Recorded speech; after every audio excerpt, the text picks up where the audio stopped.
இது last year கேட்ல கேட்ட கொஸ்டின். ஃபார் எக்ஸாம்பிள், ஒரு பெரிய எஸ்கலேட்டர் அது ஒரு ஸ்பீட்ல மூவ் ஆயிட்டு இருக்கு. அண்ட் கமல் அவரோட ஸ்பீட்ல எஸ்கலேட்டர் ஏறதுக்கு அவருக்கு 30 செகண்ட் ஆகுது. ரெண்டாம் நாள் விக்ரம் அப்படின்னு சொல்லிட்டு அவர் டபுள் ஸ்பீட்ல அவர் ஏறுறாரு. அவருக்கு மேல வரதுக்கு 20 செகண்ட் ஆகுது. மூணாம் நாள் கொஞ்சம் டயர்ட் ஆயிடுறாரு.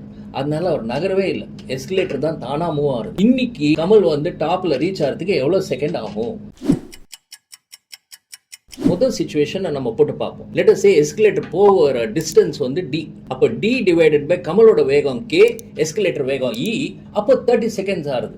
ரெண்டாவது நாள் அதே d தான் போனா, ஆனா கமலோட ஸ்பீட் 2k, எஸ்கலேட்டர் அதே வேகத்துல e தான் போறது. இன்னைக்கு 20 செகண்ட் ஆகுது. இப்போ இந்த ரெண்டு ஈக்குவேஷனையும் நீங்க போட்டு பாருங்க. இதுல இருந்து என்ன வருதுன்னா கேயும் ஈயும் சேம். அப்ப கமலோட ஸ்பீடும் எஸ்கலேட்டர் ஸ்பீடும் சேம். மூணாவது நாள் ஒரு ரெஸ்ட் எடுத்தேன்னா அப்ப என்ன ஆகும்னா d divided by 2e equal to 30. அப்ப d divided by e equal to 60. So வெறும் எஸ்கலேட்டர் மாத்திரம் மூவ் ஆகுதுன்னா கமலுக்கு டாப் ரீச் பண்றதுக்கு 60 செகண்ட் ஆகும். இது இன்ட்ரெஸ்டிங்கா இருந்தா ஒரு LSC போடுங்க.